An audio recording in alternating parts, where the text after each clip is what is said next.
Let's just be friends, she said after years of leading me on. So I ghosted her, dated her best friend, and let her watch as I built the life she thought she could do better than. Now, she's texting me from her mom's couch while I plan my wedding to the woman who actually valued me. Hey viewers, before we move on to the video, please make sure to subscribe to the channel and hit the like button if you want to see more stories like this. Thanks. Alex, we need to talk. Leah's voice had that tone, the one she used when she was about to drop something heavy, but still expected me to catch it. I'd heard it before when she quit her job without savings. Can I stay with you for a bit? When she got back with her toxic ex, you understand, right? And now, apparently, for whatever came next, we were at our usual diner, the one where I'd listened to her cry over shitty men for 2 years straight. She stirred her coffee like it owed her money, avoiding my eyes. Classic Leah. So, she said, finally looking up, I've been thinking you're like my favorite person. But oh, the but. The verbal scalpel that always carved me out of the life I thought we were building. But, she continued, I don't think we're meant to be together. Like romantically. A nervous laugh. You're my rock. I don't want to lose that. Can't we just stay friends? The waitress refilled my coffee. I wondered if she'd heard this script before. Leah kept talking, filling the silence with justifications. It's not you, it's just timing, chemistry. I don't know, but you'll always be special to me. I sipped my coffee. Black, no sugar, like the truth she was finally serving. Sure, I said, if that's what you want. Her shoulders relaxed. She'd expected tears, bargaining, same as the guy she complained about. But I'd seen this coming. Hell, I'd paid for this coming. The dinners I covered when she was between paychecks. The nights I spent hyping her up after bad dates. The years of being her emotional safety net while she chased men who treated her like an option. Oh my God. Thank you for understanding. She reached for my hand. I was so scared you'd hate me. This is why you're my best friend. I let her squeeze my fingers. Last free favor, I thought. She checked her phone. Lit up. OMG, Jason just messaged. You remember Jason from the gym? I did. 6'2", tattooed, and according to Leah's rants last month, so emotionally unavailable it's kind of hot. He's finally single, she whispered like we were conspiring. Wish me luck. I raised my coffee cup in a toast. Luck. She left soon after, already typing a reply, already forgetting me. The waitress slid the check my way. I paid, like always, but as I walked out, I made 2 notes in my phone. Cancel Leah's emergency key. Text Jess about hiking this weekend. Jess, Leah's best friend, the one who'd hugged me at a party last month and whispered, "You deserve better," before Leah pulled her away. I smiled for the first time that night. Funny thing about just friends, you can replace them. The first test came at 2:47 a.m. on a Tuesday. My phone buzzed against the nightstand, Leah's name flashing like some drunk distress beacon. I let it ring out. The voicemail notification popped up seconds later. Alex, I'm at Pulse downtown and my card just got declined. Jason was supposed to drive me, but he bailed. Can you? I deleted it before the sentence finished. 4 hours later, my screen lit up again. UTF? I could have been stranded. I waited until my coffee was brewed before responding. Uber exists. 3 dots appeared, then vanished. I imagined her sitting in some diner booth, Jason's leather jacket draped over her shoulders, fuming that her human alarm clock had finally snoozed itself permanently. Jess found the whole thing hilarious when she came over that afternoon. You're really committing to this whole not her doormat thing, huh? She kicked her feet up on my coffee table, red nails catching the light. Turns out best friend was just code for 24/7 emotional support hotline. I tossed my phone aside. Subscription canceled. Leah lasted 11 days before trying again. Hey, can you help me move this weekend? You're always so good at this stuff. Smiley face. The smiley face killed me. Like we were still in some symbiotic relationship where her emergencies were my responsibilities. I typed back one-handed while flipping pancakes. Busy. Doing what? Not lifting your so. Jess nearly choked on her mimosa when I showed her. Holy! She gasped, wiping orange juice from her chin. Who are you and what have you done with Alex? The universe, ever the dramatic storyteller, served up Leah's karma in 3 delicious acts. First came the Instagram stories. Leah and Jason at brunch, her fingers laced through his tattooed ones. #soulmate, vibrating with irony. Then the passive-aggressive group chat murmurs about him being hard to pin down.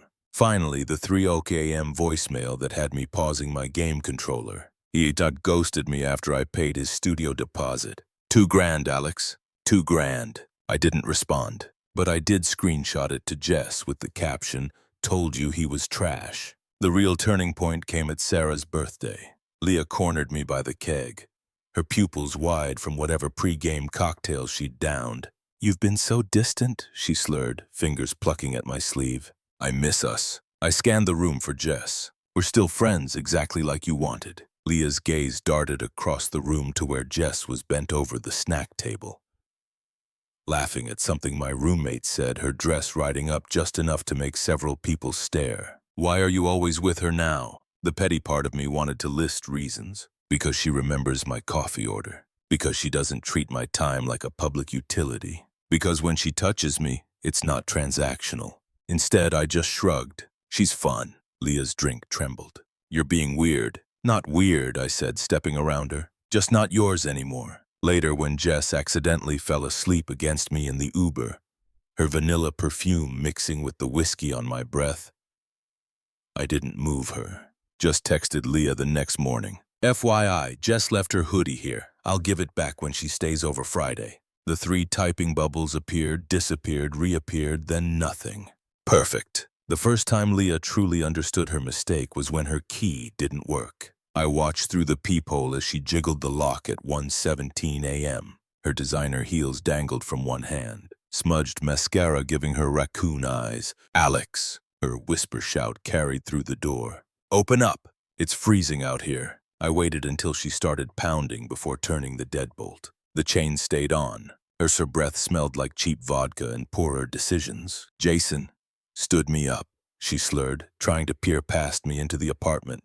"Can I crash here? Just for tonight." Behind me, Jess's sleepy voice called from the bedroom. "Babe, everything okay?" Leah's face did something spectacular. Then a Picasso painting of shock, betrayal, and dawning horror. "Is that Jess?" I nodded, keeping my voice casual. "Yeah, like I texted you." The chain creaked as she shoved against it. "You're seriously what's my best friend now?" "Funny," I said, adjusting the chain. "I could have sworn I was your best friend right up until you needed a ride home from some dude's bed." She opened her mouth, but I closed the door before the excuses could start. The knocking turned to kicking, then stopped abruptly. Jess appeared behind me in nothing but my college hoodie. "Want me to handle this?"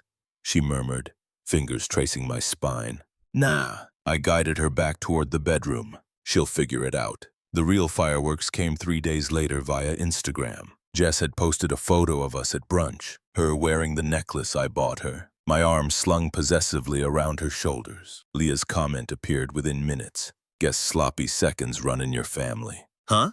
Jess didn't delete it, didn't respond, just screenshot it and reposted to her story with the caption, "Someone salty, their backup plan found a main character." By midnight, half our mutual friends had liked it. By morning, Leah had blocked us both. The final nail came at Kyle's wedding last month. Leah showed up alone. Her gaze tracked Jess and me all night. Watched when I spun Jess on the dance floor. Watched when I fed her cake. Watched when we disappeared into the coat room for 15 very conspicuous minutes. She intercepted us at the valet stand, tears streaking her foundation. "You were supposed to wait for me," she whispered. Jess squeezed my hand and walked ahead, giving us space. I looked at Leah, really looked, at the smeared lipstick, the desperate grip on her clutch, the hollows under her eyes that no highlighter could conceal. The girl who treated love like a consolation prize. "I did wait," I said finally, sliding into the passenger seat where Jess waited. Turns out better things were coming. As we pulled away, I didn't check the rear view. Some ghosts aren't worth seeing. The first drunk text came through at 3:17 a.m., the notification lighting up my nightstand. I didn't need to look to know it was Leah. 3 weeks of radio silence had been too good to last. "Remember that time you drove 2 hours to pick me up when my car broke down? You didn't even complain." Jess stirred beside me as I silenced my phone. Her again, like a bad sequel. By noon, there were 3 more. "I drove past your old apartment today. Jason never remembered how I take my coffee. Do you still have that hoodie I left at your place?" I deleted them all. Then came the ambush at Whole Foods. She materialized in the cereal aisle like some emotionally unstable specter, clutching a basket with a single sad banana inside. "Alex!" Her voice cracked like she'd rehearsed this. "We need to talk." I kept moving toward the dairy section. "No, we don't." She matched my pace. Her ballet flats squeaked against the tile. "You owe me that much." I stopped so suddenly she nearly plowed into me. "I owe you?" The laugh tore out of me raw. "I paid your bills for 8 months when you quit your job to find yourself. I listened to you cry over every muckered boy who ghosted you. I waited. Then why did you stop?" Her nails dug into the overripe banana. The answer was simple. Because Jess remembered my birthday without Facebook reminders. Because she Venmo'd me for her half of dinner without being asked. Because when she said, "I love you," it didn't feel like a hostage negotiation. But Leah wouldn't understand that. So I just grabbed the oat milk I liked and said, "You taught me my worth." Her mother called 2 days later. I knew it was her from the 617 area code flashing on my screen. I let it go to voicemail. "Alex, honey, she's not eating. She quit her job. I found your old t-shirt under her pillow." I deleted it while Jess was buckling her sandals. "Ready?" she asked. The restaurant was packed when we arrived. But I spotted Leah immediately, sitting alone at the bar, swirling a martini. She wasn't drinking, just watching. Watching as I pulled out Jess's chair, as I kissed her knuckles, as I laughed at something she said. Leah's glass shattered when she dropped it. The bartender sighed like this happened often. We were gone before the mess was cleaned up. The last time I saw Leah, it was raining. She was standing outside my building at 11 p.m. on a Tuesday, mascara bleeding down her cheeks in black rivers, her hair plastered to her face, her designer jacket soaked through. She looked like a stray cat left out in a storm. "Alex," she choked out when I stepped around her to unlock the lobby door.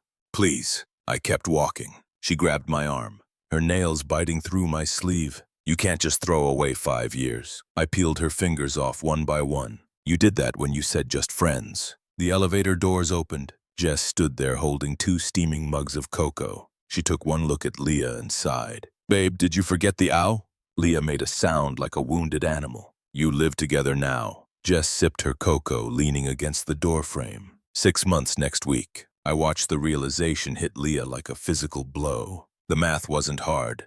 We'd moved in together 3 months after she'd shown up at my old place drunk. 3 months of her texts and voicemails and accidental run-ins. While Jess and I built something real, Leah's mouth worked silently before she finally whispered, "You replaced me." Jess laughed first, then me. It wasn't cruel, just inevitable. "No," I said, pressing the elevator button. I upgraded. The last thing I saw before the doors closed was Leah standing in the rain, smaller than I'd ever seen her.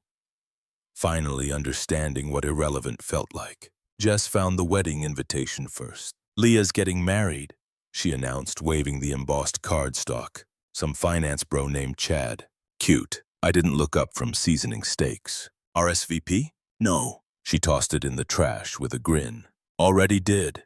That night, as we lay tangled in sheets that smelled like us, my phone buzzed. One final text from a number I should have blocked years ago. "I just wanted you to know I'm happy." I showed Jess. She rolled her eyes. Reply K. "And let's order Thai." But I did better. I deleted the thread, turned off my phone, and kissed the woman who'd never once made me beg for scraps of affection. Some silences are sweeter than revenge. Thanks for watching. Make sure to subscribe to the channel and hit the like button. What do you think about this story? Share it in the comments.